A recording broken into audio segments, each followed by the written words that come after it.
actually love currency in D&D. I love it. I love it in all video games, but it very quickly gets to the point in D&D where it's not necessary anymore. For most games, it just goes by the wayside. I just want to know quickly your two ideas on how can we make currency in D&D mean something again? And we can roll initiative for it if you like. Yeah, let's do that. Sure. I got an 8. I got a 16. Ooh, I get to go Megan, first. you're going first. Fantastic. I think simplify it, to be honest with you. I feel like the fact that there's copper pieces, silver pieces, gold pieces, there's 1,000 different types of pieces. I never remember how much one is worth in my own mental mind for currency. I feel like just make it more universally understood, I think, is the issue. Because I know as a player, sometimes they'll be sitting there like, oh, you found this many gold pieces. And in my mind, I'm like, well, how much is that? Mm-hmm. And then I just completely forget about it. And then, like, if I go to buy an item, they'll be like, oh, it's like this amount of copper pieces or this amount of gold pieces. And I'm like, okay, well, I don't really understand that. Or, like, I think it's just too complicated for me as is. So that would be my one thing. Is what I would like. Is just make just it change it to like sci-fi pieces. Movies where everything costs 10 credits. Yes. That's it. Just credits. Everything is 10 credits. You have that magical sword that you want? 10 credits. That's 10 credits. Yeah. Or just go back to the bartering system is something that I thought. Like, take currency out completely and you have to trade. So if you really, really want that sword or you really, really want that magical item, you have to give something up. Right? Yeah. I think that would be something really neat to have to go into, because you end up in your, like, if you go into like tier 2 or tier 3 and you're at the higher levels, you end up with a lot of shit that you forget about and a lot of shit that you're not going to use, right? So why not live in a world where you could barter? Kind of like how in the Feywild we had that moment where we bartered with fucking leaves and shit, right? Leaves and literal shit. Yeah. So, like, why not, right? But yeah, that's my 2 cents. Literally. Adam? Honestly, you're not going to make it relevant. 5th Ed already did what they could to make it relevant, and they gave everything in all of the books a gold piece price, except for the like equipment list in the player's handbook, which has silver pieces and copper pieces. Everything else, like how much is a magic item worth? It's in gold pieces, not in platinum pieces, right? Like they've already kind of broken it down to say, hey, gold is the standard here, and they've said there are not a whole lot of magic items, so don't hand out gold very often. Yeah, and the problem is that in most games we're like, here's a reward, have some gold, instead of here's a reward, have this thing that is going to keep you alive until you get back to town, or here's a reward, you feel good about yourself for 10 minutes, right? Like, I mean, like, you get bardic inspiration. Like, there's a million different ways to reward people, but everyone just goes, oh, there's gold, because video games have trained us to do that. So, right. So if everybody just pulls back on the gold, you don't have to go buy an airship if the NPC that loves you gifts it to you. Yeah. Right? Yeah. So why are we playing with economy? Or they have an airship, you can just go on theirs. Yeah. Well, I mean, like, assuming that they want their own airship, then have them just, the NPC dies, their rich uncle Moneybags dies and gives them an airship. Right? You don't have to include the economy in this if you don't want to. It's just we're so trained to think that way. So, you're right. So there's my answer. I think for me is if you really did want currency in it, I think we make it too easy to avoid it. I think do away with the bag of holding. I've never liked the bag of holding anyway. I think it's just a cop out. I think it takes away from. I think it puts the game on easy mode for a lot of different things, and gold is a huge one of that. I think you should. People don't like following encumbrance, but I think you should limit how much gold can be carried. I think, a pouch should carry 50 gold pieces. Your backpack can carry 300 or something. But I think when we just end up carrying infinite amount of gold, it doesn't mean anything anymore. Also, the idea that whenever people, we go and find treasure or we go and find the dragon's hoard and stuff like that, why is that automatically ours? Why is the kingdom that was being oppressed by the dragon going, no, that's ours. That comes back to us. Why do we automatically get to keep all this treasure? It's not like Bilbo went into the mountain and went, sweet, all of this is mine. The dwarves were like, that's our stuff. So I think currency can become much more important when it's not as readily available. Otherwise, it just starts to become noise. But I would like to see it be more important. But I don't know. I think that's a longer conversation. I just want to hear what your kind of your thoughts were on it. Yeah, I only use 4 of the 5 different gold pieces. I don't bother with EP. Like, that's just an extra level of nonsense. So, I don't know. I like copper, silver, and gold. That tends to be where I stop it just because, we got a base 10 system. It makes sense. Pennies, dimes, and dollars, right? Like, there you go. Absolutely. Yeah. But I do think, like, to your point, Terry, like, it's so easy to make it like a non-functioning item in your game and obsolete because we just have so much freaking money to begin with, right? And it sucks to think that you have to, in a game 0, say, hey, by the way, money in this game exists. So prepare. And I think, and it's totally fine if you own 10,000 gold pieces, that's fine. But you can't carry 10,000 gold pieces. So if you're going off on a quest, you can maybe only carry 50 or something. I think even then it becomes more important. It's, Megan, you were just talking about losing your debit card. You technically, you have that money. You just can't access it. No. And I think... So I think that, that makes it a little bit more important. But anyway, there we are there. I don't know. Right, okay. I don't know. I got to argue with you because I know that there are some people that will, if given the opportunity, try to steal from a wizard's bank. There you go. But that's the thing. Is, like, I don't think I've ever had a D&D campaign where we've walked into a town and someone's like, where is the bank? Right? I don't think I've ever experienced that in my life. So unless it was specifically doing a one-shot where it's a bank heist, I think that's the only time I've ever seen a bank in a game. So when you were saying how you don't have access to your money, all I could think in my head was just like, man, I wish I had a bank that I could deposit this money that I can't carry. There should be like a stock exchange and everything, just like a load of gnomes you screaming at each other in different colored blazers. There you go. Okay, all right, we'll leave it there. Welcome to the It's a Mimic podcast with your DMs, Adam, Terry, and Megan. All right, so welcome to another episode of the It's a Mimic podcast, the roundtable Dungeons & Dragons discussion where you never know what you're going to get. I am Dungeon Master Terry, and with me are Megan and Adam, and today we are talking about copper dragons. Guys, do copper dragons excite you? Yes. 100%. Clearly they do. And that's been it for another episode of the It's a Mimic podcast.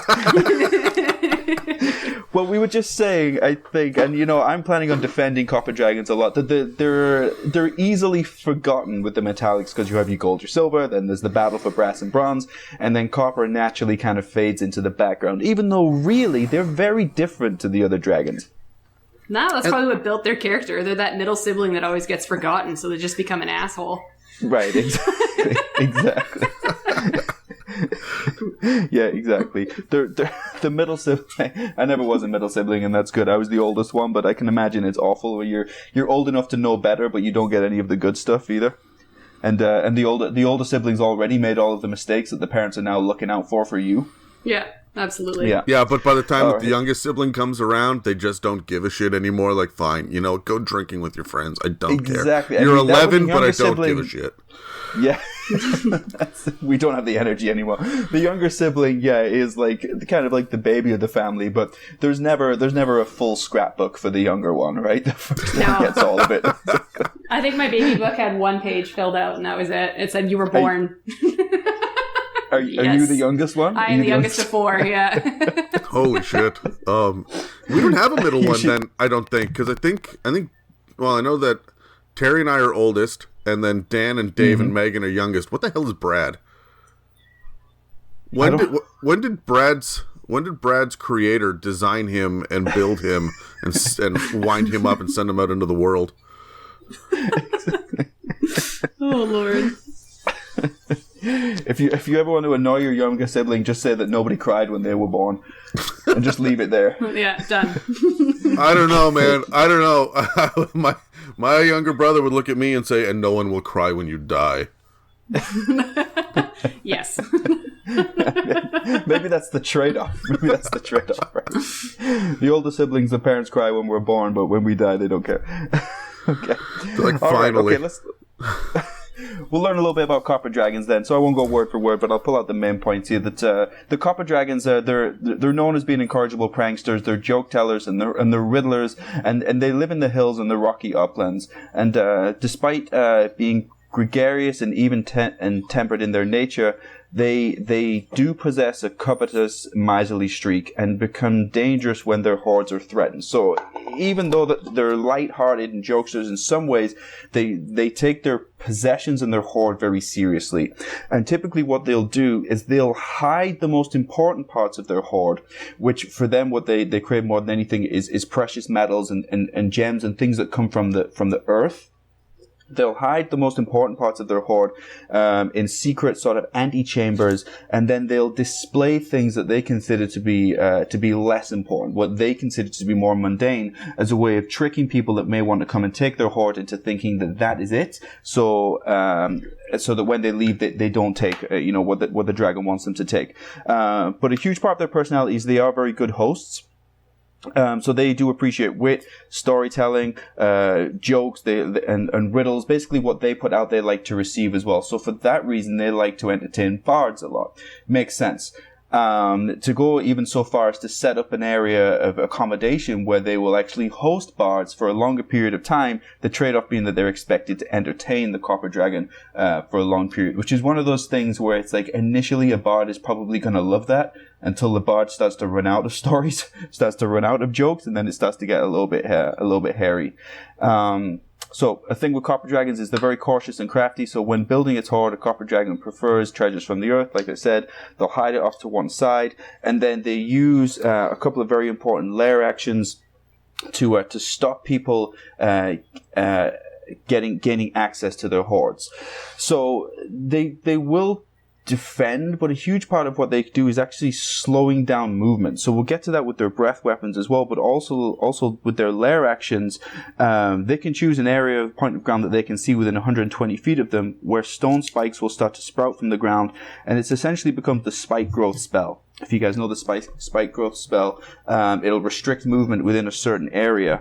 The dragon can also choose a 10-foot square on the ground that they can see within 120 feet of it, and that area turns into 3 feet deep mud. Each creature on the ground in that area of the mud must succeed on a DC 15 dex save or sink into the mud and become restrained. What happens in the next round is that DC will actually increase to a DC 20.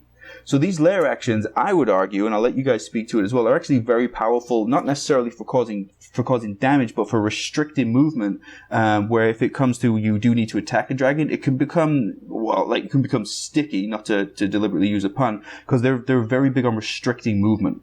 Yeah, look, this is really powerful. I think it's fantastic because you can really gum up your party. And there's not really a whole lot that you can do to counteract this shit, even with magic, right? Unless you're a monk, right? Unless you can run across walls or run across water, there's not a whole lot you can do to stop this. You need to misty step your way across a copper dragon's lair, right? Yeah, exactly. They have some unique regional effects as well, which I'll touch on here. So what I like with the regional effects is so magic carvings of the dragon's smiling visage can be seen worked into stone terrain and objects within 6 miles of the dragon's lair. So 6 mile radius is quite significant when you start to see images of this dragon.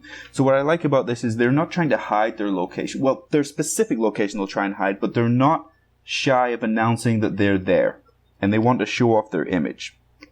Another part of the regional effects is that tiny beasts such as rodents and birds that are normally unable to speak will gain the magical ability to speak and understand Draconic while within 1 mile of the dragon's lair. These creatures will speak well of the dragon but can't divulge its whereabouts. So again, whether it comes across as arrogance, maybe more pride, they're happy to announce that they're in the area. They'll allow creatures to openly discuss them, even speak well about them. So they're not necessarily trying to hide. They're very open in their territory. Intelligent creatures within 1 mile of the dragon's lair are prone to fits of giggling. Even serious matters suddenly seem amusing. Is this suggesting, do you think, guys, that this includes party members as well? Does this become a role-playing thing here? I hope so.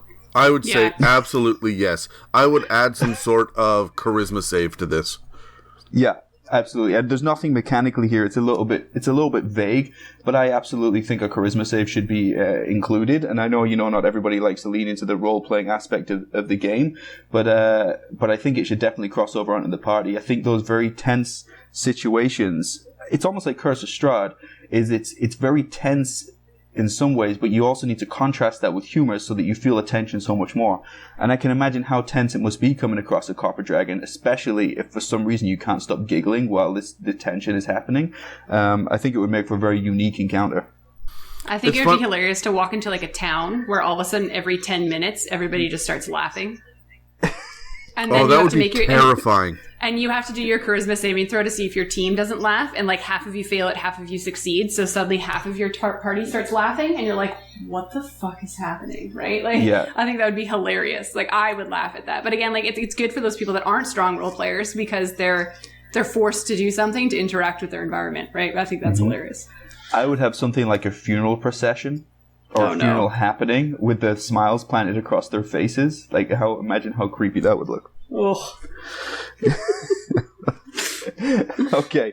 All right. Well, let's start with the Wormling then, and we'll kind of work our way up. Oh, hold on. I got one other thing about this regional effect. Sure. You're telling me that there are a whole bunch of carvings of this own dragon's face all around the area. He's a good host. He likes bards. And I don't know if you've looked at him, but the guy's got mutton chops worth of scales, right? Like that's a defining feature of his face. He has scale mutton chops, and he can talk to little animals that run around and talk about how great he is. This is a Disney princess, or like this is the opening of a Disney movie, right? Like that's Snow White. Yeah, that's what we have going on here, right? Yeah, and then everybody laughs and is happy. Something about their features is it actually describes the dragon's face as looking very pensive, even though they appreciate jokes and humor. So imagine how terrifying it would be if they do smile, but their eyes are pensive. So what kind of expression is that? It's like that they're happy that something bad is going to happen to you. That's what it would look like, whether they mean that or not. Imagine how terrifying that would be if they just look so sinister, but yet they seem to be so happy. Yeah, I like that. Honestly, I would play this as a really creepy scenario where there is that town that just breaks into laughing all of the time, right? Or just animals come up, they're like, "Hey, he's fantastic. You can't know where he is, but he's great." Right? Yeah. And they're brainwashed almost, right? Yeah. I think that there's a lot of, and then weird things would start to happen because it's practical jokes, right? It's all about the pranks with these guys. So there would just be like, you would wake up and all your horses would be gone. You'd be like, what the fuck? Well, the horses are fine. You're just like, I stole this guy's keys. They're just like on the roof of the stables with the horses. Oh my god, yeah. Right? Like dressed in your armor. They're all wearing dresses. Like, yeah. But it'd be like one of those things where it's like, it's annoying, but the dragon's not killing us. Look, this dragon is great. Nobody dies. He protects us. This dragon is not overly ambitious. It's not about territory. It's more about just enjoying life, I guess. So everybody really loves the dragon. Oh, what happens when the enemies, come? Oh, we never see them again. It's none of our business what he does with them, but we really like him. I think it would be terrifying. Okay, I'll jump in with Wormling here. So copper dragons are known to be chaotic good. I would agree with that. I think by the description of their personality, it definitely seems that way. I think they're good aligned in that they don't have any malicious intent or any real sort of aggressive arrogance at all. So I agree that they're good aligned, but they're definitely chaotic good in that they're probably just annoying as fuck, is actually what this comes down to. But they're not causing you any harm. As a Wormling, armor class 16, standard hit points at 22, speed 30 feet. As a Wormling, they can climb for 30 feet. Okay, cool. And they can fly for 60 feet. So, running through their stats here, strength 15, dex 12, con 13, intelligence 14, wisdom 11, charisma 13. We'll see as they get older, they are very strong. They will be as intelligent as they get older as your wizard will ultimately be. Saving throws, +3 to dex, +3 to con, +2 to wisdom, +3 to charisma. Skills of perception and stealth. Damage immunities are acid. They have acid breath. Senses, they get blind sight for 10 feet, even as a Wormling, dark vision for 60 feet, and passive perception of 14. Languages, they speak Draconic at birth, and we've touched this on with dragons before. I think with languages, with dragons, I think I would just hand wave a lot of it. Even with Wormlings, I think they would very quickly learn Common. When they're first born, they're only going to be around Draconic, but I think they would very quickly learn Draconic. And I think as a dragon ages, it would end up learning a lot of different languages, I think. So right from birth, they can bite, they can use their breath weapon, recharge in 5 or 6 standard. They have an acid breath weapon, which works in a line, 20 feet for a Wormling and 5 feet wide, and it'll cause standard damage at 18 or 48 DC 11 Dex save throw. Their unique breath weapon is their slowing breath, and I love this. So I'll read it here for the Wormling. So the dragon exhales gas in a 15-foot cone. Each creature in that area must make a DC 11 con saving throw. On a failed save, the creature can't use reactions. Its speed is halved. It can't make more than one attack on its turn. In addition, the creature can use either an action or a bonus action on its turn, but not both. These effects last for 1 minute. The creature can repeat the saving throw at the end of each of its turns, ending the effect on itself with a successful save. You guys have anything you want to touch on there for a Wormling? It's the same as it is for all of the other Wormlings that we run into. Like, they seem really powerful and really cool, except the fact that they've got 22 hit points, right? Like, you are going to kill these things relatively quickly, unless you're level 1 or level 2. Its ability to fly gives it all of its strategy. And, I love the slowing breath, but, I mean, This is pretty standard. The Wormlings don't impress me because they're pretty much a dime a dozen. Any one of them can be interchangeable with any others except for the breath weapon. And of course, the breath weapon can actually fuck you up at these low levels. So, yeah, you're right. It can. And that slowing breath weapon, when we start to talk about tactics and stuff, I'm sure we'll talk about it a lot more. It's so unique. You really have to think outside of the box, particularly if in your game, without using meta knowledge, if you are not aware that that's going to be something that you have to go against, that's slowing breath, it's going to be a huge tactical advantage for the dragon.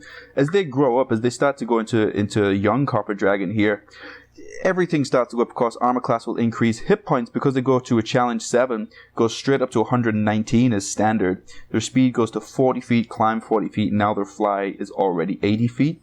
Stats will increase, and now they start to get their multi-attack as well. So the dragon can make 3 attacks, 1 with its bite and 2 with its claws. The length of the line increases to 40 feet for the acid breath, still 5 feet wide, and the DC for the slowing breath increases to a DC of 14. Do you think that's quite a leap in difficulty? Do you think it's going to be much, much harder to take on a young dragon even compared to a Wormling?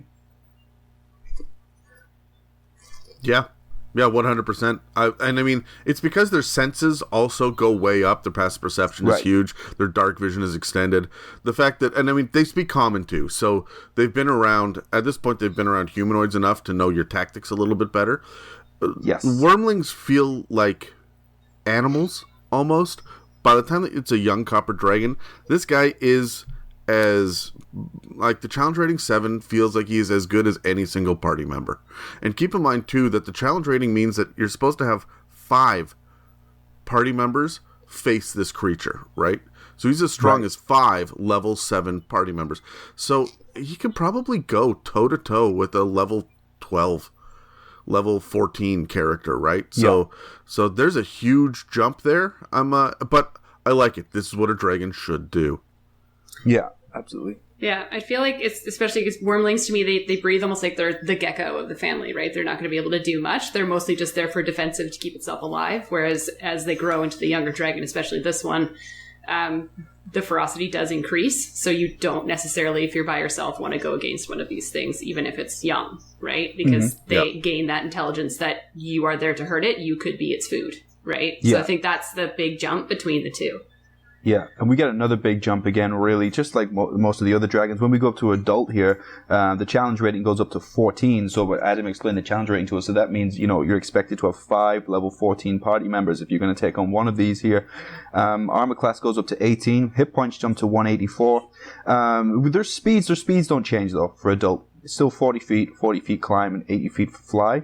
But now they start to get legendary resistances, 3 a day. If the dragon fails a saving throw, I can choose to succeed instead. They now have Frightful Presence. I know, Adam, you kind of have your opinions on Frightful Presence, and you've swayed me on that as well. But for within 120 feet of the dragon, it's a DC 16 Wisdom saving throw or become frightened for 1 minute. For legendary actions that they now get, they can use a legendary action for a detect, which is they make a wisdom perception check to see if they can find you or locate you. They now get tail attack, and they have their wing attack, which costs 2 legendary actions. So pretty standard there.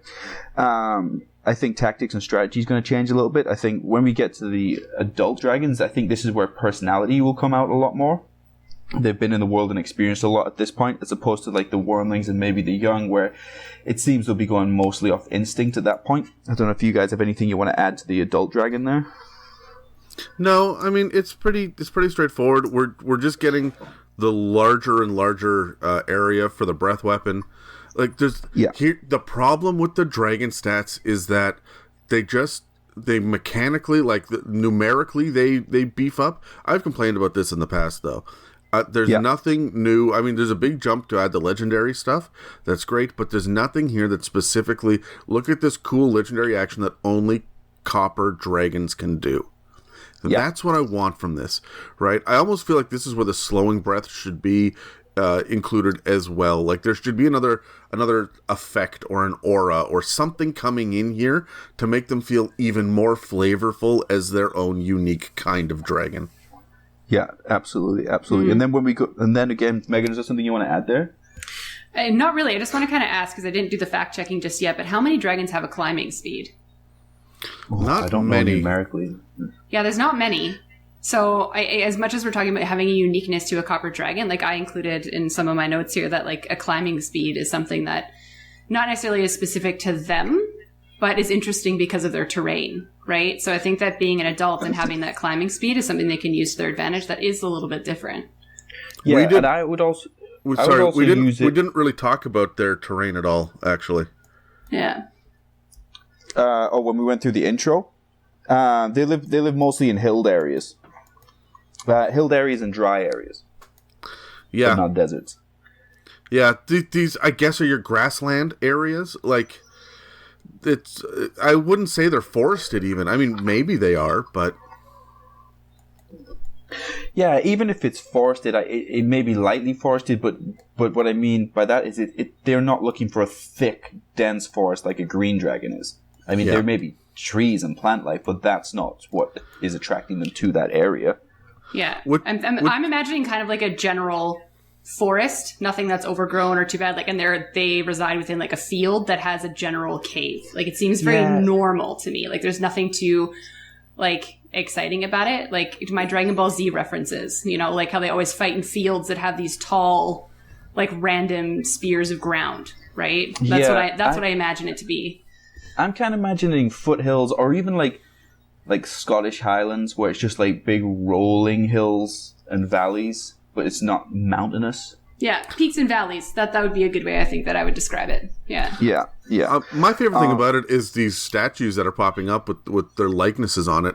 But you've got the sparse hillside and whatnot as well. Like there may be some trees, a little copse of trees here or there, right? Little glens and whatnot. But there are these little statues all over the place. You're walking through, you can see 90 of these statues at any given time. You're like, oh shit! Look at all these stone dragons like looking at us. It's weird. Yeah, built into the stone.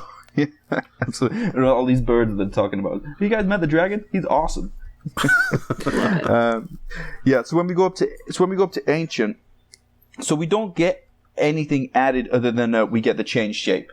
Now we know metallic dragons when they get to their ancient level, they can change shape. They can blend in with humanoids or whatever they want to do. But I just want to go through their final stats here so we can see truly what the weaknesses and the strengths are of the ancient copper dragon. Strength goes to 27, so that's a +8. Dex is still down at 12 with a +1. Con goes to 25. Intelligence is 20. So they will be as intelligent as your wizard at this point. Wisdom is 17 and their charisma is 19. So even though their wisdom seems lower with a 17, I just want to point out that their passive perception is still 27. and still within 1 mile of that dragon's location, every single tiny creature is kind of, connected to them and has the ability to speak.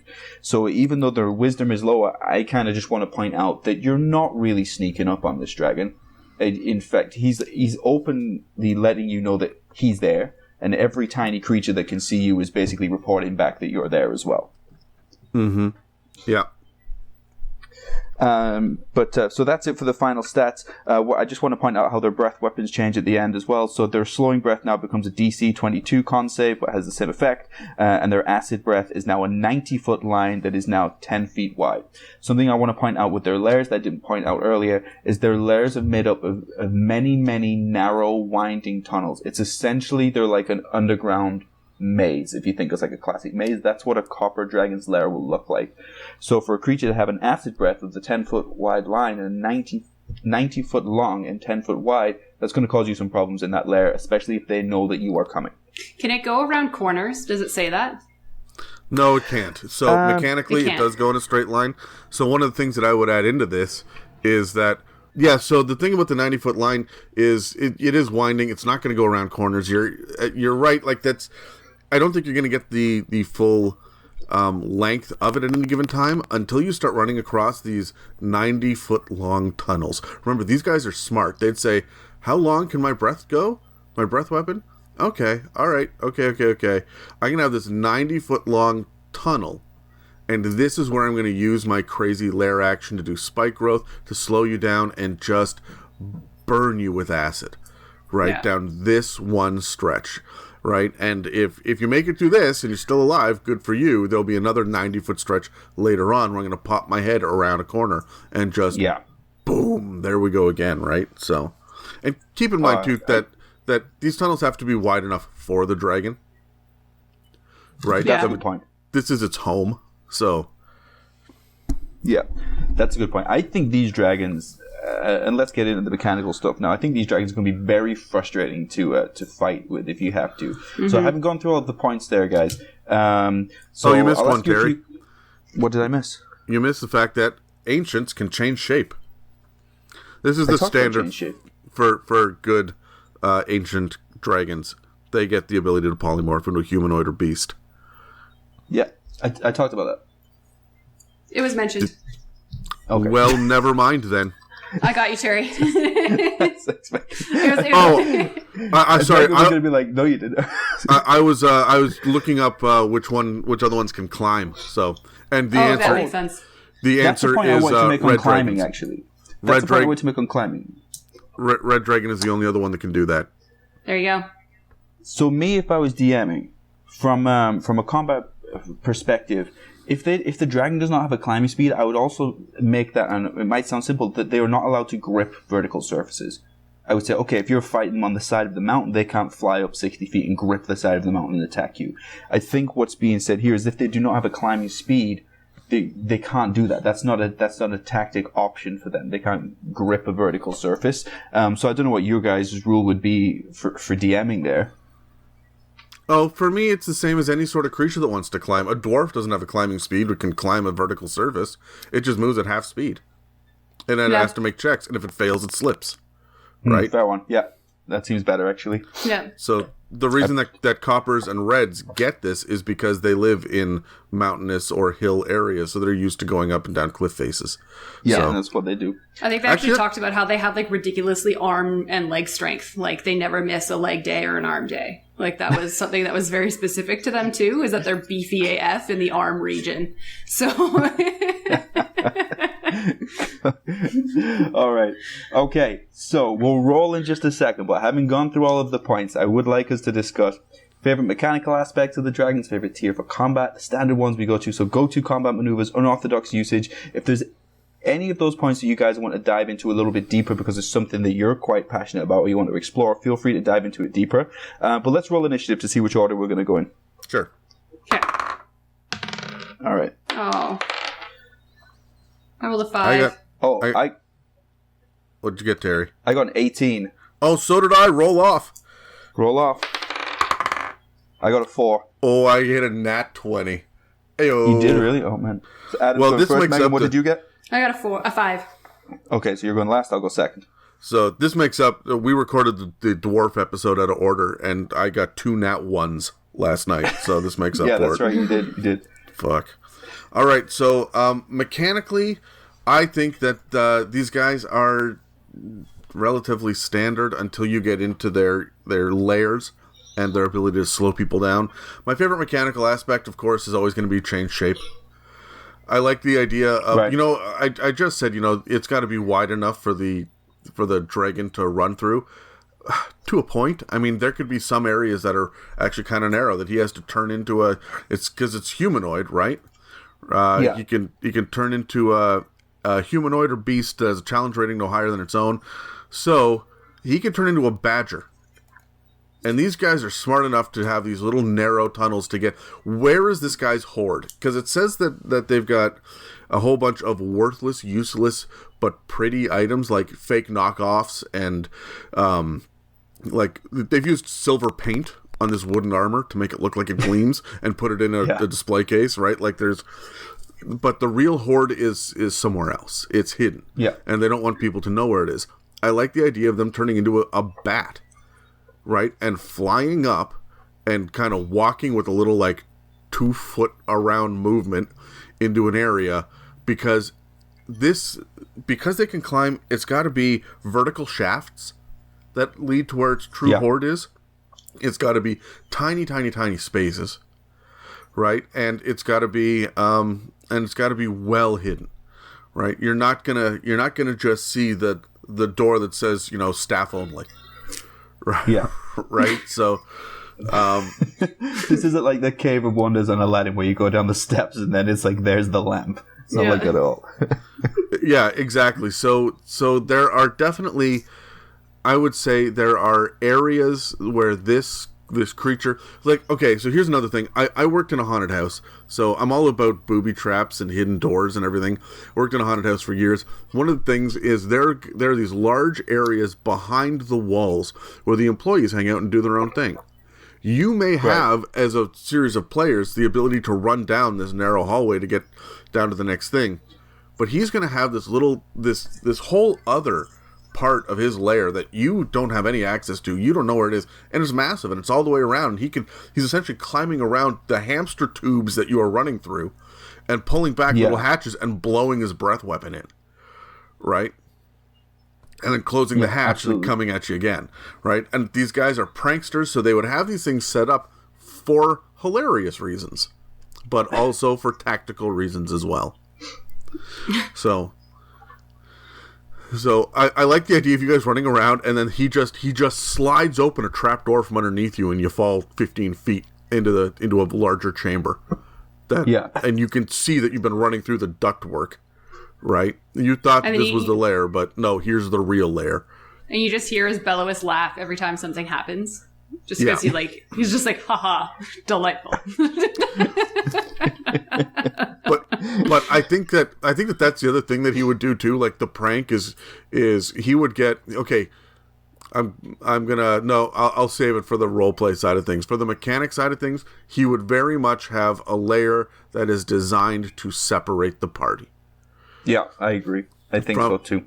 From a defensive point of view, it's going to be confusing. It's going to be designed to separate the party, and it's going to be it's going to slow everybody down. It doesn't matter how fast your monk runs. If you guys are all trying to escape, it doesn't matter how fast the monk runs if the paladin is getting stuck in the mud.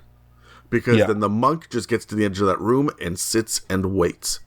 Right? And that's one of the things about this is you're going to drag down even your fast characters because of, the idea that they're loyal to the party. I just see it as like Home Alone, where, Hank and Marv get separated and then, they meet up together later on. They both look like shit. Like, I just imagine the barbarian tarred and feathered when you get to the final chamber. And, and the rogue's like, what the fuck happened to you? And he's like, I don't want to talk about it. Let's just get this lamp and get out of here. Okay. So for me, I won't talk about go-to combat maneuvers because I kind of agree with what Adam said. Like, I think you're going to be using the tunnels a lot. You're going to be using a lot of, like, false areas and using your breath weapon in different ways. I'll touch on real quick an unorthodox usage for the dragon is in how the players can use it. I think you can use the copper dragon almost as like a high-end magic shop. And I'll tell you why, because they do like things that come from the earth. They like shiny metals. They like gems and things that are found within the earth. And in D&D, we were talking about currency earlier, that's about the only place that does, right? So you can take all of your gold and be like, oh, I have all of this gold, all of this stuff from the earth. What do you have? And he'll be like, I've got this fucking shitty armor or something that I'm not interested in because it didn't come from the earth. It was like desecrated by dwarves in their eyes, that it was turned into something else. But you'll have had all of these adventurers over the past, all of these different kingdoms that have tried to go into this lair and failed. And so for all of those incredible items that you're looking for, I think this dragon will give to you for trade for the right price. So as long as you can get on side with them and you can be cool with them, I think unorthodox usage for Copper Dragon is just like a really high-end elite magic shop.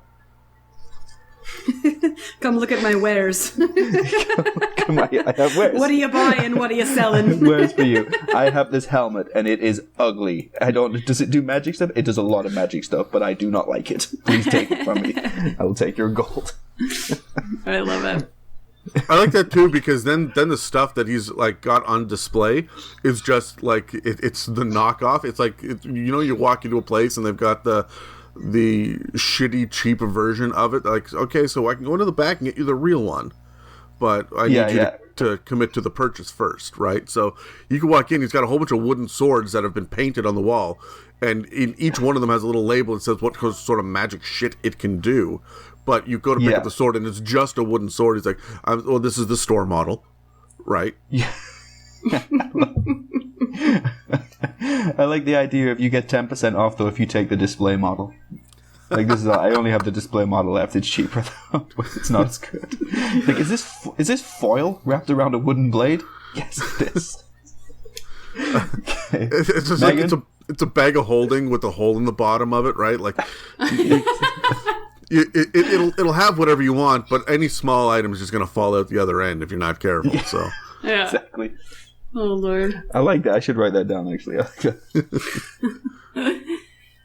that. So for me, I kind of thought about what would happen if you did end up in a chamber with this thing, because obviously when you're going through its tunnels, it's going to be a madhouse, quite literally, with these dragons. But once you're in a chamber with it, if you were to actually have to combat with this dragon, I feel like it would use its ability to move earth and its climb speed a lot in that area. So, I mean, the obvious thing it's going to do if it wants to get away is throw down its slow gas, make the ground muddy and piss off, right? But if it actually wanted to toy with you before doing that, I almost feel like you could do a combo of move earth, like adjust the ground, change the terrain, that kind of stuff, mixed in with its climbing speed so it can move around a lot faster and a lot higher than you can, mixed in with frightful presence, right? I'm also imagining this being like this gesture that's peeking its head around a corner to scare you so it can laugh about it, right? Like, it's like if you're thinking about that middle sibling, it's that asshole behind the corner that's going to jump out at you and scare the shit out of you and laugh at you, right? Spoken like a true younger sibling. I know. But like, I feel like Frightful Presence, when it comes to dragons, is used lightly or like once. You walk into its chamber, you roll to see if you're afraid of it, end of Frightful Presence combat, right? Whereas, like, I feel like this is the dragon where you can use it to more of a strategical combative advantage. Because you can, if it doesn't scare you the first time, like, maybe it'll scare you in the next little while. Or if it scares you the one time, now you have nowhere to go because you're in a chamber full of spires and it can move earth on you. Right? So it can literally back you into a corner in one round and scare the shit out of you. Oh, I love the idea, just to touch on what you're saying there, Megan, if the narrow hallway was not 90 feet long, but 100 feet long, and then when they get within 10 feet of the dragon, using Frightful Presence, so they cannot move closer to the dragon, they now must go back up the 100-foot hallway to get away from the dragon. Yeah, exactly, right? So I feel like, because this is such a terrain-based dragon, I feel like they can use that a lot to their advantage in combat against you. So Definitely. Yeah. All right, guys, so we'll take a quick break there where we'll go for a commercial, and we'll be back in just a second. Hello everyone, Megan here. If you or a loved one are looking to jazz up your in-game experience with specific 3D printed mini pieces for tabletop furniture, castle walls, trapdoors, or other useful items to add to your maps and worlds, well, it's kind of your lucky day. We have actually paired with a local Vancouver business called Diabolical Dungeoneers, who are dedicated to adding that other dimension to your game. You can find custom 3D printable items through their Facebook and Instagram at Diabolical Dungeoneer, or at their website at www.diabolicaldungeoneer.com. And for a limited time, if you use promo code MIMIC2020, you get 10% off your first order. Shipping is only available here in the Lower Mainland of Vancouver, BC, so reach out and inquire through their website. Happy gaming, and always feel free to share photos with us and other D&D communities. Thank you!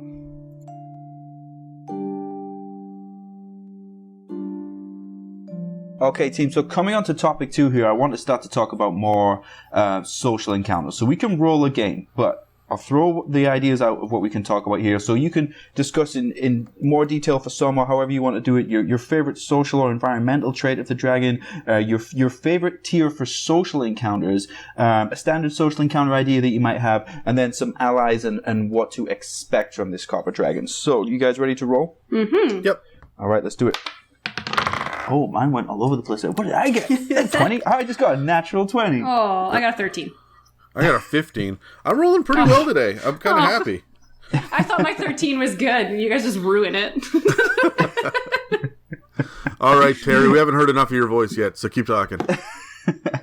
My favorite tier for social encounters, I think, would be a very low tier. I think tier 1 or tier 2. In fact, you know what? I think meet this copper dragon at tier 1. Because this copper dragon probably doesn't have any beef with you. They're not overly ambitious with regards to territory. They're not malicious. I think you could meet with them early enough, because I think this is a great ally to have. I think they'd be very firm but fair. I think you're gonna have to go through your bullshit of dealing with their pranks and stuff. But this is actually a good way for the players to get some good ideas on some traps and some good kind of like item ideas that they can look for, or how to set their own traps up. Essentially taking a peek behind the DM screen and looking at whatever fucked up ideas the DMs come up with as they're trying to deal with this dragon. I think it's good for getting the pulses racing of the party early, where you can put them in some really interesting, scary situations where they're ultimately not really in any danger, but it's almost like just kind of riding a roller coaster. They're just getting a thrill of when they're going through this dragon's lair, but they're probably going to be okay as long as their intent is not to try and take anything from the dragon, or maybe they just want to trade or something. Yeah, I love that. For tier 1, that makes a lot of sense to me. I like the idea of you coming upon a dragon lair, and it's an ancient copper dragon at tier 1. You guys are going to be shitting their pants. He's going to mess with them a whole bunch, all for the sake of a good joke. Right? Yeah. And then maybe even become, like, he's going to dole out little magic items the whole way, and for the rest of the campaign. I like the idea of him being their patron, like the group patron. They talk about that in the Eberron book, about having one benefactor, essentially, that gives the party different boons and items and whatnot. And I think that the Copper Dragon is ideal for that, especially because everything they run into with the Copper Dragon early is going to be ramped up when they have to go fight a red dragon in tier 4, right? And the copper dragon that swooped in and saved their asses a couple of times is not able to do that, and maybe even dies, right? As a great big twist in later sessions. So I like the idea of it being, because everyone wants to put a gold versus a red, put a copper versus red, and that's why he needs the party. And he's grooming them, right? Yeah. And he's having fun while he's doing it, but he is very much still grooming them. Mm-hmm. I think this Copper Dragon is the type of dragon where they're going to become such a well-loved NPC by the party, even though they can be difficult to deal with sometimes. You kind of will miss them and want to go back. Initially, my idea for how I would play this dragon was I was like, okay, well, maybe I'll do like Mark Hamill's type Joker from the Batman series from the 90s. But then I was like, no, probably not. I would probably lean more like Harley Quinn with this dragon. I would have a female Copper Dragon who's like sometimes so fucking annoying you can't deal with them all, but for some reason you just love them and you just want to go back. And when you've done 8 sessions off in the other direction, and someone's like, hey, do you know what would be good with this? Is our copper dragon friend. You're like, oh, please can we go and see that dragon again? It's so fun every time we do, even though it's terrifying. Yeah. Yeah, I like Megan, that. Oh, sorry, Adam, go on. I've got a bunch of ideas for social encounters and whatnot for this guy. I like the idea of them using pranks to separate the party. You know, the first time that you run into this dragon and you are tier 1 and everybody's running through and all of a sudden the ground opens up and the paladin disappears, everyone is shitting their pants, right? Everyone's like, oh my god, what's happening? The paladin is now is sitting in the ready room drinking tea and waiting for the rest of them. And every once in a while the copper dragon comes in, tosses the druid down and goes, I got another one. And the paladin goes, yep, you did.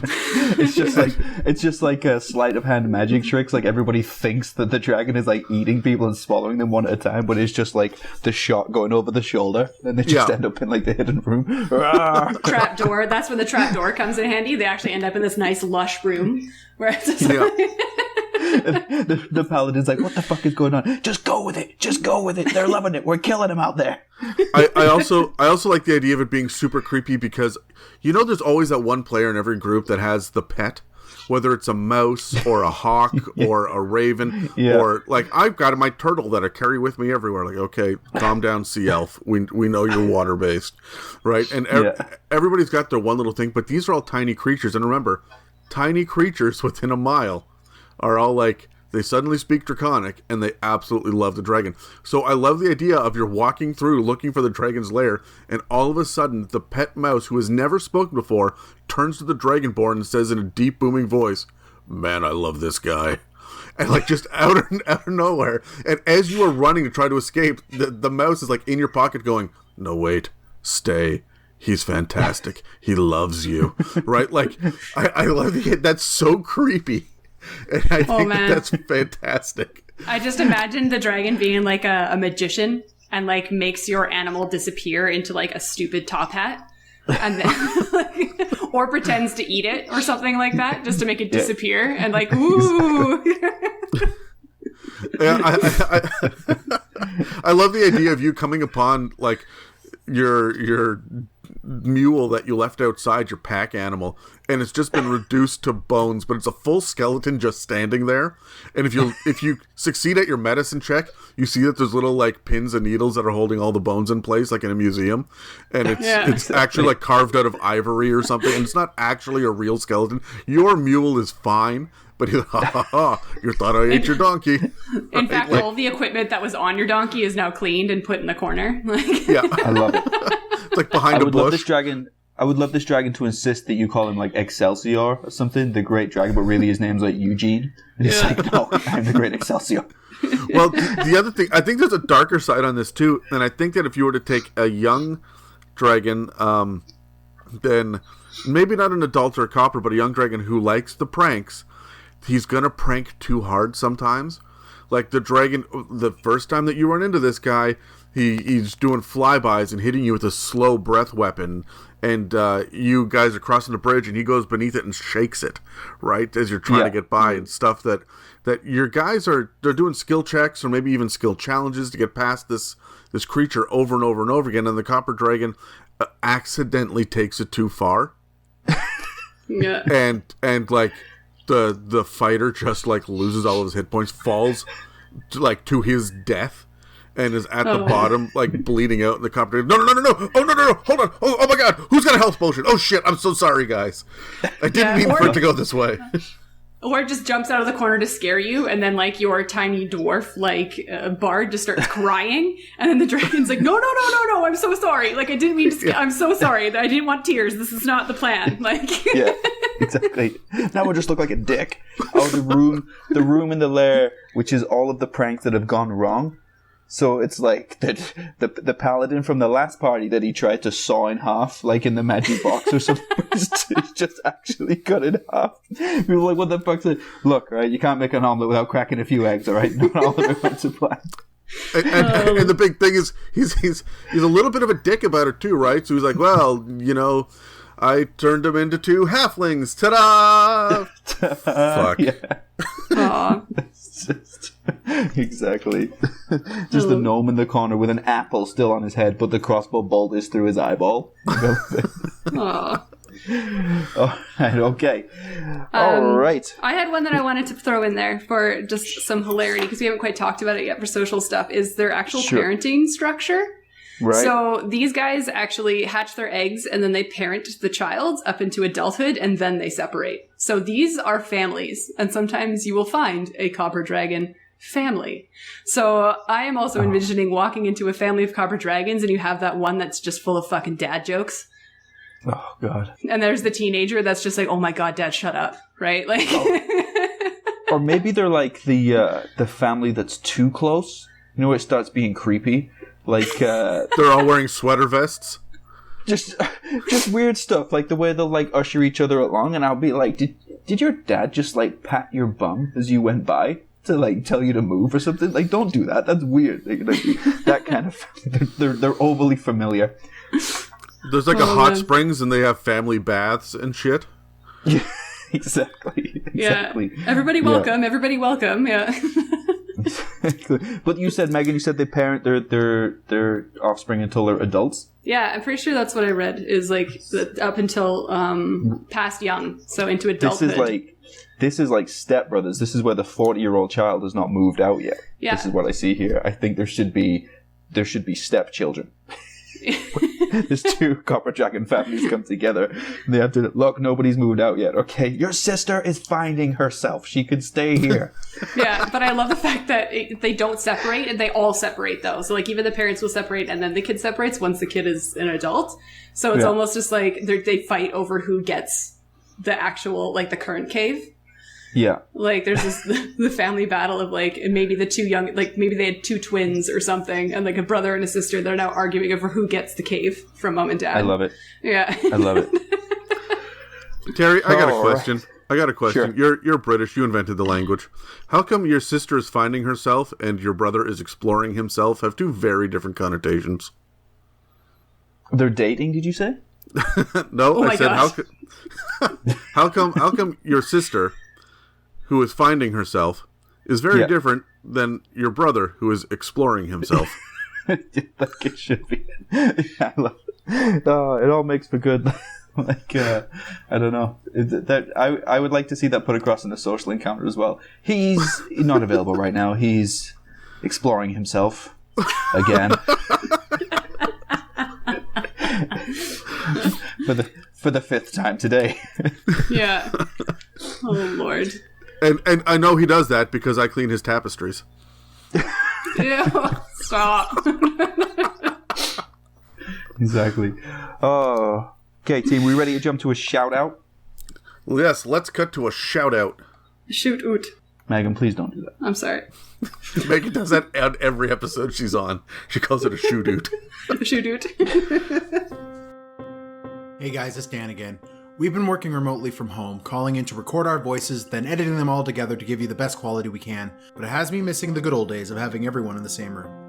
As I'm daydreaming of a better time, I keep thinking back to some of the episodes we've already recorded and why I enjoyed them so much. So if you're a dungeon master looking for inspiration, or a player just looking to broaden your knowledge, go check out our first 9 episodes on the Pillars of Play in Dungeons & Dragons 5th edition, and then check out the episodes where we've devoted our time to DM tips and world building.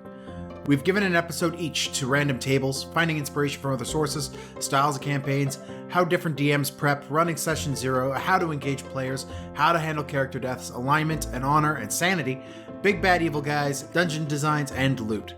We've also started digging into condition effects, which can be some of the most nonsensical, mechanically confusing, and counterintuitive parts of the game. As we circle back to our DM tips episode, we'll continue to tear them apart and look at the how and the why of these important rules that a lot of tables can get wrong. Anyways, I've monologued enough. Back to the show.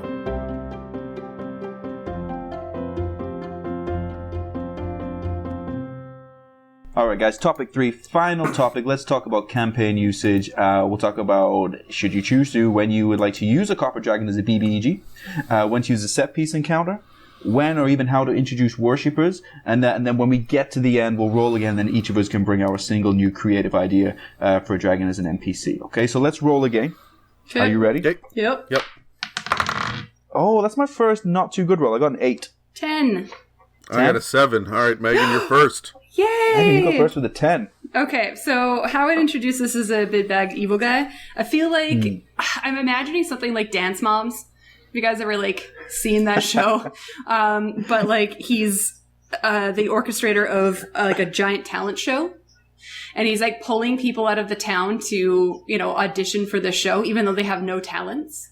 Mm-hmm. So they're coming in and unimpressing him, and then he's just getting rid of them, killing them, or doing whatever he wants because he is on the slighter side of evil, because he's, like, not entertaining, like, snaps his fingers or breath weapons kills them, right? Yeah. And so this word spreads that this dragon is terrorizing this town looking for top talent, like America's Got Talent style, but killing anyone who's not entertaining him. And so, like, your team hears about this and, like, oh, well, we should go help these guys and help deal with this. But then the whole interaction is that the dragon thinks that you're there to audition, not to actually fight it. So he welcomes you in and gets you in. He's like, all right, get on stage to show me what you got, like that kind of style. What are you doing for us today? Yeah, exactly. Tell me about your background, tell me about who you are, and what have you done before. The bard just straight into it. The bard just goes with it. starts doing I Will Always Love You. Yeah. But I feel like that's the only way you can really introduce this as somebody is evil, is like find out. It doesn't know that it's being evil. It just is because it's doing what it wants, like the chaotic good side, right? It doesn't know that it's doing anything wrong. He's just trying to find the top talent in his area, right? So. Oh man. Was it me next? I think so. It was. Yeah. I like the idea to go full, and I'm not going to apologize for the pun, go full David Copperfield with this, where it's like he's going to do the biggest prank or illusion ever. And it's going to be to, like, make an entire city disappear. And it's just like it's like, we'll bring all of the people, the townspeople are going to come outside, they're going to come at the mountain, we'll make, you know, like an auditorium or whatever, we'll do it in the round, whatever, sets it all up, all of his minions are setting everything up, and then it's just going to be some way that he's going to try and make an entire city or half a kingdom or something disappear, and it goes wrong. And so ultimately everybody ends up going to war with this dragon, but it's a war he never really wanted in the first place. And so I just like the idea of this.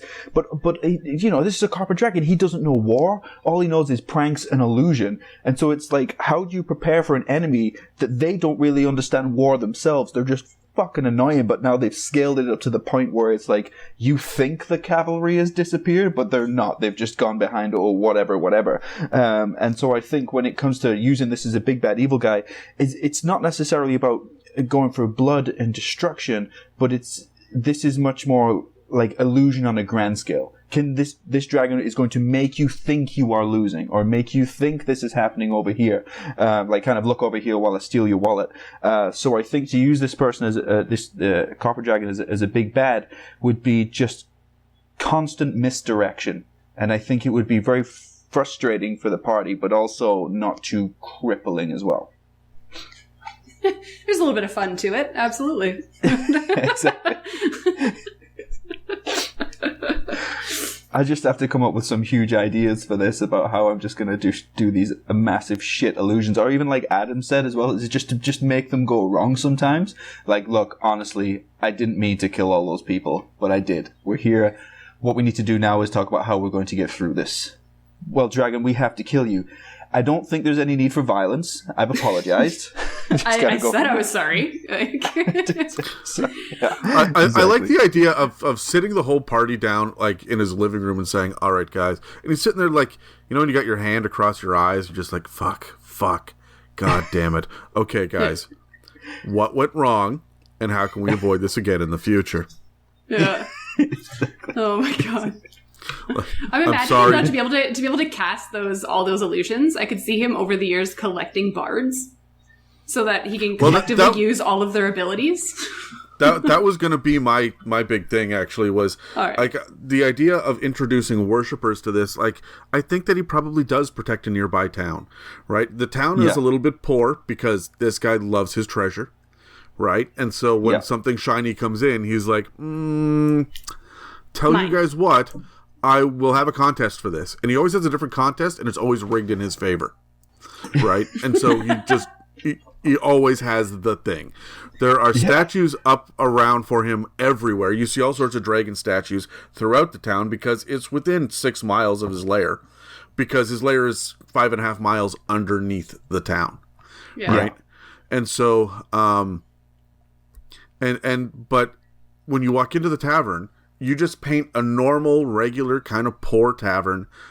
And when the bard says, "Oh, is there a stage?" You say, "Yeah," and the stage is covered with a thick layer of dust.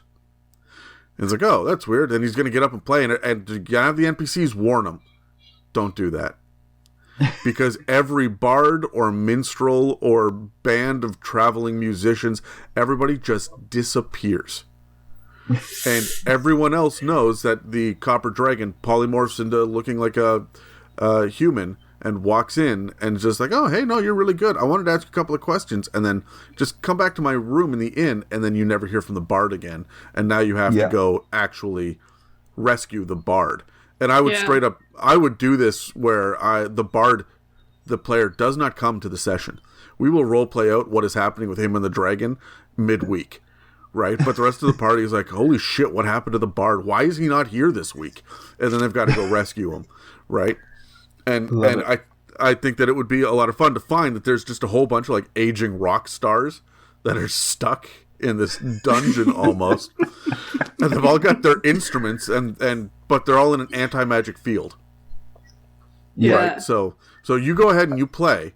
No casting spells. You go ahead and you play. And the bard is in there and he's talking to Ozzy Osbourne, right? And freaking Keith Richards. And you can sit there and have a lot of fun doing this because these guys have been down here forever.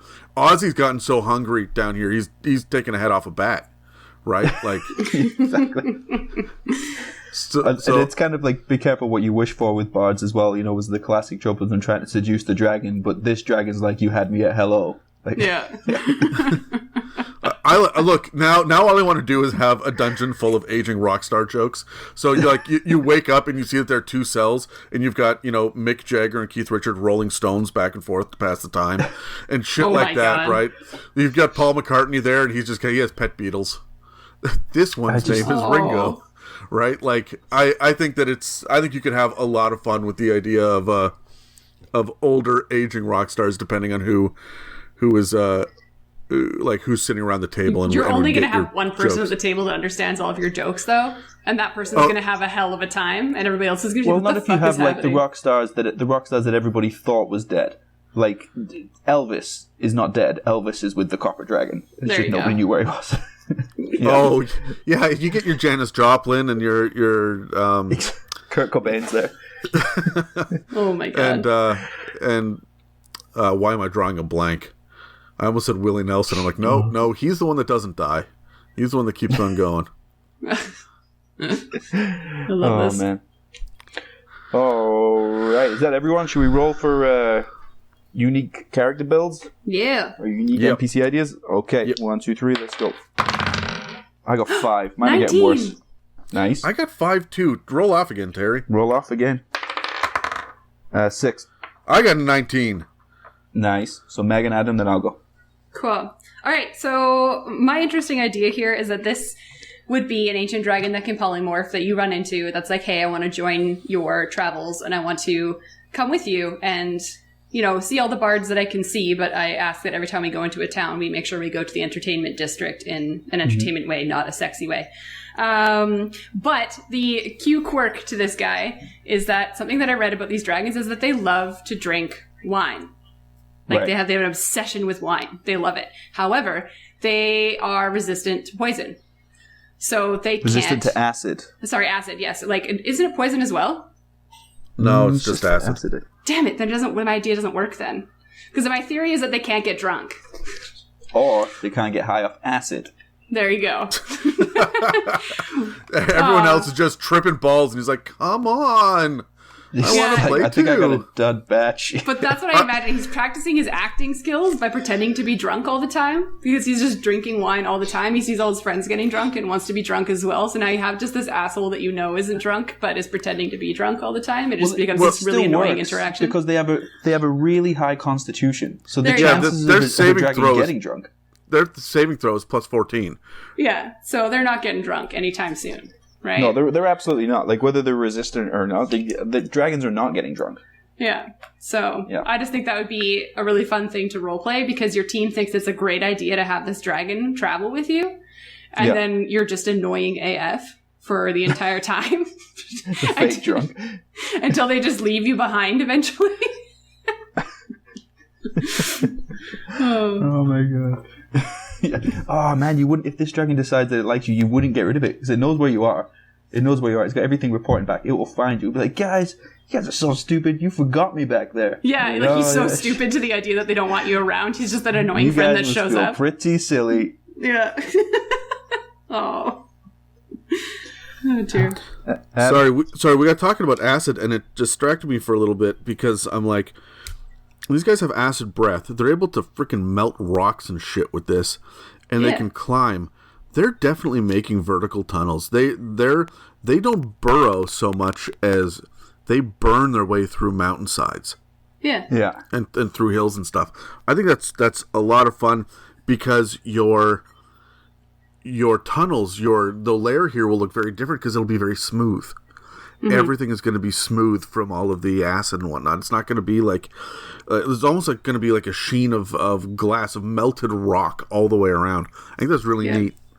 I think what I imagine is like when in Lord of the Rings when they walk into the Dwarf Mountain and like that giant chamber that has those giant pillars, like those smooth rock pillars that go up. That's what I imagine. Just that giant room, and then their breath attack can go in between the pillars. Yeah. In battle. And they can climb up the pillars and fly around the pillars, right? Like that's kind of what I see if you were to have a giant battle with one of these things. Yeah, I like that. Mm-hmm. No, all right. So my unique NPC idea is that you walk into a kingdom and everyone knows that the king is not the one calling the shots.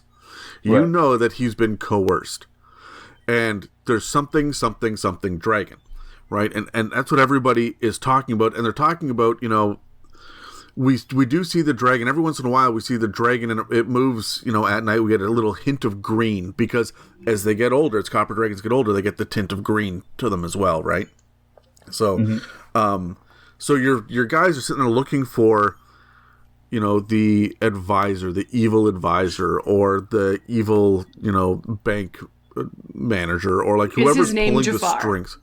Right. And so they're looking for that character. They're looking for the character who is the real power in the city. What they're not looking to is the jester. And the jester is actually the copper dragon. And it's the copper dragon that's the real powerhouse. He's always in court. He always sees what's happening. And he can polymorph into any other humanoid to go be his own spy, to sit there and, you know what? I saw that there was this delegation that came in, delegation of dragon hunters that came in. And he sits there in the corner juggling, right, waiting for someone to say something. And then he comes out and acts the fool, but he's watching. Yeah. And the next morning, they open up, they go to the room in the inn, and all of the dragon hunters are dead. Just melted. And nobody knows why. Or there's the really rich delegation that goes through, and they just can't find that amulet. The heirloom that I was wearing yesterday, I don't know what happened to it, right? Meanwhile, the jester is sitting there just having a great day today. Everything's just fine. And I think that it's the jester that's running things. It's adding a certain level of chaos. And nobody is going to pick out that it's the jester. And you can have this mystery of who is the one that is creating this chaos all the time. And maybe only the king knows. Mm-hmm. And that's why every once in a while, the king dismisses the court. And the only people that are left inside are his, to use the Game of Thrones model here, the small council, right? Yeah. And the jester who serves wine. Right. And everybody else is under suspicion. So you have this whole, like, he sends everybody away.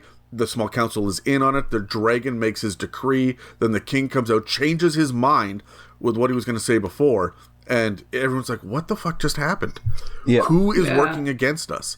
And you can have this intrigue going for a little while in the background. I love it.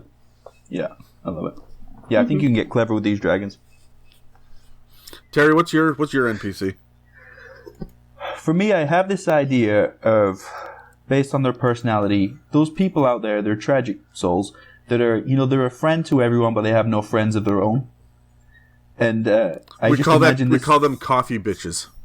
Oh, okay. It's their actual title, yeah.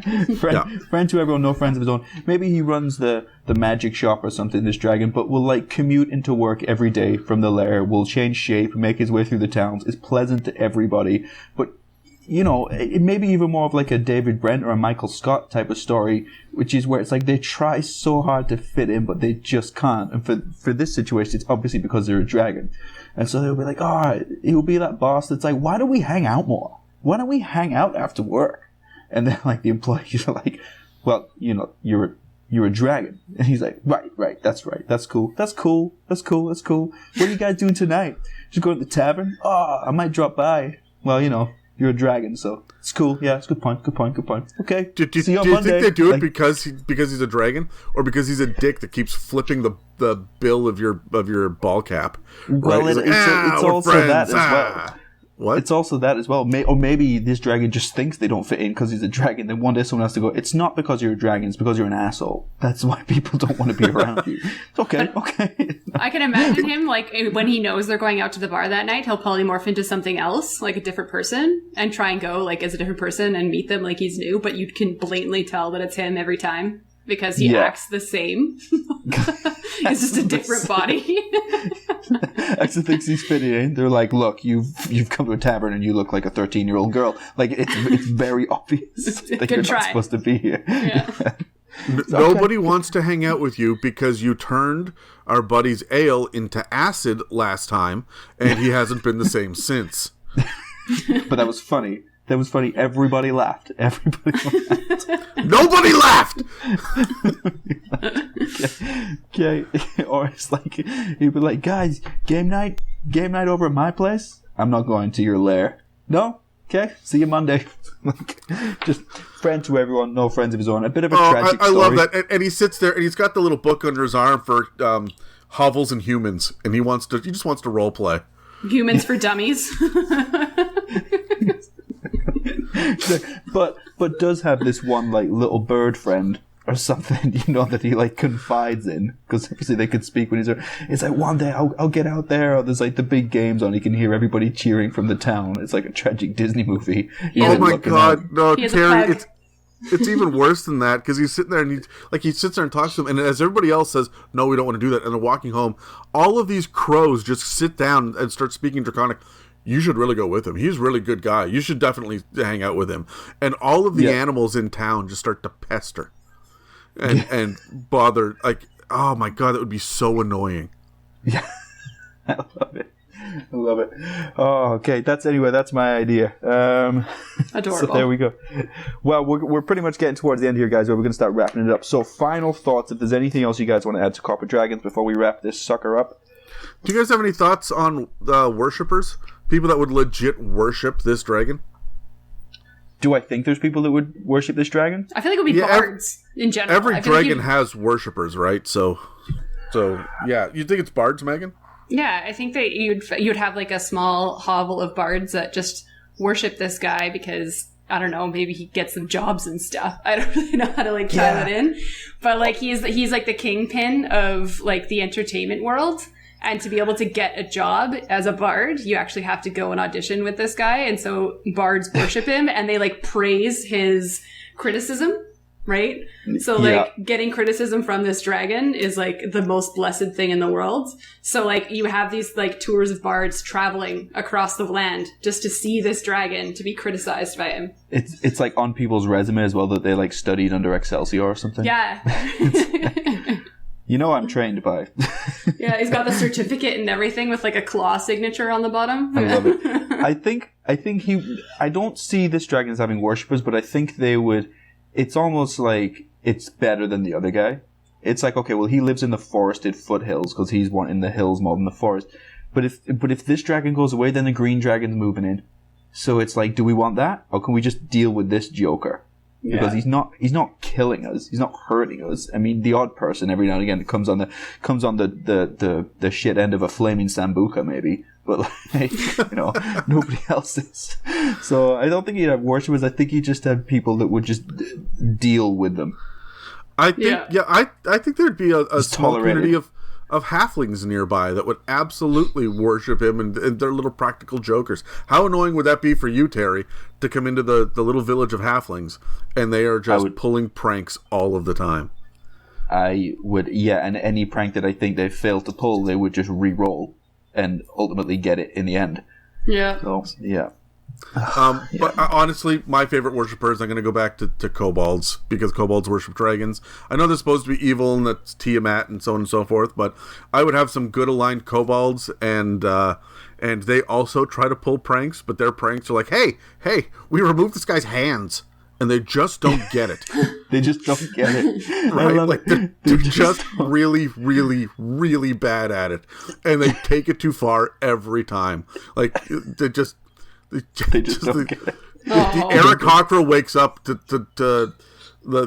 these kobolds that are just chewing on his wings, trying to like sever them. Be like, ha ha ha! We're gonna make wings for dinner. Ha! Get it? Just terrible.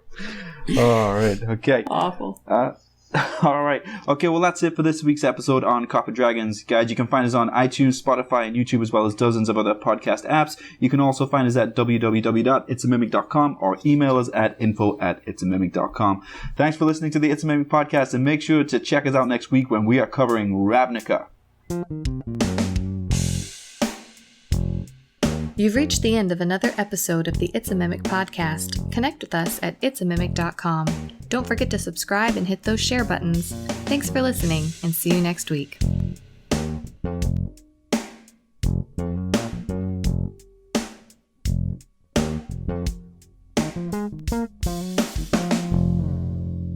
Basically, what I was thinking is, because all of the dragons they're so different, but if you could have one dragon, whether it be chromatic or metallic, that you could just be cool with, right? That you're just cool with. And the reason I asked this question is because when I was in high school, I was fortunate. I didn't ever have to deal with bullying or anything. But a strategy I had was like social camouflage, which was like I had somebody in each group that I knew, so I'd always end up getting kind of accepted. Like whatever parties I went to, wherever I kind of hung out, there was always one person that was like, "Oh, that's Terry. I know him. He's with me." So it led me to think, like, if you could have one dragon type that you would just be cool with, just be in with, which dragon would you like to be cool with? Should we roll initiative for this? Yeah, let's roll initiative. In this freaking isolation. All right. Right, you guys ready? Yep. I'm rolling in 3, 2, 1. Roll a 10. I got a 9. I got a 15.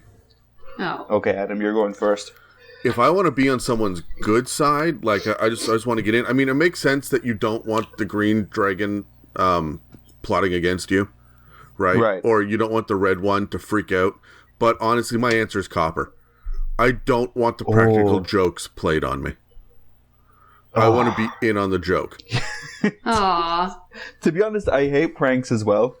I never think they're funny, but you kind of go along with it. Good one. This is a massive inconvenience. I have a very busy day. Like, it's just... Oh, no. I'm all about pranks. I think they're absolutely hilarious, as long as everyone's laughing, including the person that got pranked, right? I'm not into these mean ones, or even the shit you see on YouTube, right? With the, like, where they run into a neighborhood and yell a racial slur and then say, "It's just a prank," and run out. No, man. Oh my god, those make me so uncomfortable to watch. I'm like, why are humans the worst? I don't get uncomfortable. I get can't angry. watch awkward things.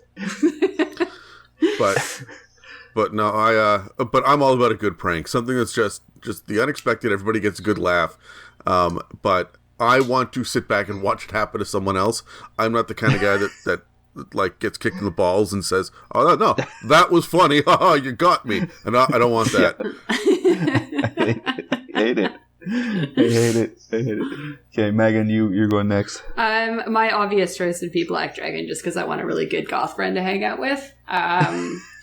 But in all honesty, I probably would actually really want to be friends in the inns with someone who was like a brass dragon, because after learning and chatting about brass dragons, they seem like the most interesting people and have a very, and by people I mean creature. I feel like they have a lot of weird, interesting social quirks that are hilarious. Like I would want the one that if you touch their vase would yell at you, like make you take off your shoes at the door and like do all those things. Like it feels like they would have a really clean keep, and that's what I would like to live in. So yeah. That's cool. I think for me, honestly, it's like so shallow. Would be the red dragon. Would just be, I want to get invited to. That's like getting invited to the billionaire's yacht, and it's like you didn't earn any of this, but they have it by their divine right or whatever. So, come with me. I'm gonna take my boat. We're gonna sail to the Bahamas or whatever. And I'm definitely coming along for that. Absolutely. Can I drink your beer as well? Thank you. So I think purely to live a lifestyle that I have not earned, I think it would be the red dragon for me. It's funny that you didn't pick Gold Dragon. Like, this is you being Slytherin again. You know that, right, Terry? Like, you are totally the person that is... You're right. You're fifth row in Voldemort's army, right? 100%. You are definitely the guy in the back of Mordor going, yeah, fucking Fuck those men guys. suck. Yeah. Yeah. Okay. I always thought with those types of things, ever since when like I was a kid, like watching Braveheart, I was like, why would you stand on the front row of that type of thing? Go towards the back. Be middle management. Don't be the guy that has to stand on the gate and get shot. Be the guy that makes the schedule for the people to stand on the gate, but not the guy who's in charge of serious war strategy. Because you don't want to be known by Voldemort. You just want to be the guy that sets the schedule in the background. So yeah, 100%.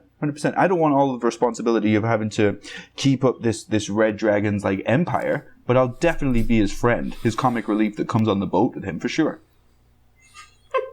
Delightful. I love that you're not even Starscream. You're just unnamed Decepticon number 3, ideally. Totally happy with that. Yeah.